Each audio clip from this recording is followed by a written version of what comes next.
into the line, Labor and the expression of worth. into the night. There came a moment after we created what we call civilization, after we had gathered all the grain into bins and realized we had to protect it. After we tilled the land and had all this surplus, we had to figure out how to protect the surplus. And so we had to become specialized. It had to be certain people's job to protect the grain, to protect the land. This was also the beginning of us considering ourselves separate from nature. Many of us have heard the story of the Exodus and that part where there was this sustainative substance falling from the sky, and we were only to gather just as much as we needed for the day. You may see now how the story of civilization and the story of this manna kind of converge here. There were weird things that happened when we started storing up grain for the future, right? It made a lot of sense because we want to be comfortable, and we also discovered how comfy we could live in these static dwellings. So we all made this agreement together, unconscious as it may have been for many of us. We agreed that we would stay in one place, a centralized government, that we agreed that there were certain people over us that by way of lineage, deserved somehow, were ordained by the gods possibly to watch over us, and so we gave away our power to them. We liked how it was, basically. We thought this is a good trade, as unconscious as that decision may have been over many generations. That's the weird thing about making decisions over generations. We just tend to kind of go along with the decisions that our ancestors made for us. Fast forward 10,000 years, now we've got all of the grain stored and the people who are in charge of it, and then technology comes to the place where we can now destroy entire cities with one strike. And that's, about 1945. That's when some of us began to realize, holy shit, we've gotten ourselves into a big mess, right? And it's not far after that, the 1960s come, this raise in consciousness, this raise in awareness. Hell no, we won't go. Muhammad Ali says, I'm not going to fight the white man's war. It appears that we have these oppressors and the oppressed, and they are of different color. The biological truth is that we all somehow came from Africa, and one color did not invent the practice of slavery. This is not to release the responsibility of anyone from anything. We all have to face this shadow, right? But this concept of white guilt really has no function. The 60s came to an end. All the hippies became the yuppies eventually in the 80s. We abandoned our ideas of communal living, just swept all that under the rug and said, oh yeah, just a bad drug experiment. Which is not quite a sufficient explanation. The Beatles, these four young men from Liverpool, they channeled, right? They became that great manifestation in the psychedelic revolution, right? In the same time period, we have the archetype, Martin Luther King Jr., now the liberator, right? The one who rises from the ashes, the phoenix, along with John Coltrane and Miles Davis and Dizzy Gillespie and all these black men who manifested this great intelligence, this genius that we could not deny in the form of blues and jazz music. Before Martin Luther King Jr., there was Gandhi, another privileged soul, right, who brought some form of liberation to his country, as flawed a human being as we all are in these situations.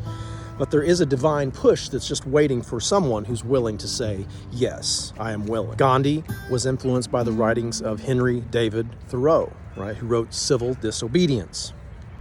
And these are the stories of humanity from which we are to draw strength and encouragement. We do not have to deify any of these people. They do not have to be perfect individuals to have brought the liberation that they brought, right? We also have the feminist movement, right? This rise from women who are having this same sense of oppression, and we further divide ourselves along lines of sex and skin color and now gender, and we have all these questions about identity, right? Who the hell are we? And we can approach this who the hell are we, who am I question from many different lenses now, because we've gone deep, deep into these different understandings of reality, these different understandings of what truth is, of what actually happened. If history is written by the victor, and part of the story is left out, the part of the story of those who lost the war, of those who were the victims of manifest destiny, well, then we've got a whole other problem, right? We've got these victim stories, right? And that's not really how it is. I mean, it is. It does appear that there are oppressors and victims, but we have to somehow transcend all of that. Thank you very much for tuning in. As you may have noticed, if you're following my work, I've been experimenting with some different things.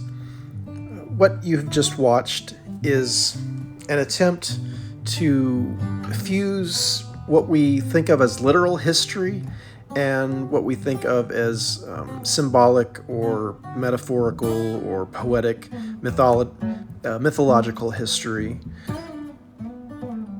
I am by no means a devoted historian in any respect, but I have spent quite a bit of time trying to understand who we are as humans. This story of victimization, of oppressor and oppressed, this is played out in the macrocosm and in the microcosm. I have also mentioned recently these efforts that I will be making to tell this cautionary tale. Trav's personal story has to do with compromise. And the compromise was in becoming a victim, or one might say born into victimhood, right? Recovering from the victimhood that seemed to be clinging to my family, to my paternal line, not just my paternal line, also my maternal line. Deep dysfunction on both sides of my family. I take full responsibility for my response to all of this. Also, it is important that we come to be able to speak about, acknowledge, and recognize the darkness so that we may we transmute it as we understand it, as it becomes a knowledge. We can now have compassion. We can now understand. We understand ourselves as the hurt one, and now we understand our dysfunctional families as this unit that is in need of healing. We now have the capacity to transmute, to transform this, the rot and the decay, the death, is transmuted into nutrients and nourishment, right? As Carl Jung describes the tree with its roots going down into hell, into that which would have destroyed us. Yes. So, although my retelling of the history of civilization may be very lacking by academic standards, I hope it will suffice to describe the human situation of suffering and greed and isolation and alienation and oppression and victimization. Yes.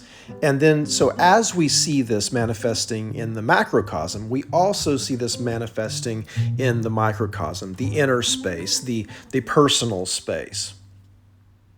As you may hear, I intentionally use we pronouns when I'm referring to even my ancestors. We may choose to understand and thereby disidentify ourselves from the suffering. We disidentify ourselves from the suffering of the we, of the global, of the tribe, of the family. We disidentify ourselves with the suffering of the individual. Yes? One way that we may achieve this non-personal God experience is by way of education, by seeing history, by understanding the human experience as the one consciousness experience, by seeing us as an organism who is evolving into who is realizing its own depth as consciousness itself. Into the night.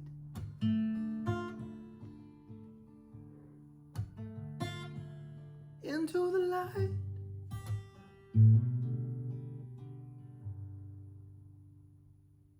Blackbirds singing in the dead of the night. Take these sunken eyes and learn to see all your life. You were only waiting for this moment to be free. Blackbird fly, blackbird fly into the light of a dark black night. Into the light, into the night.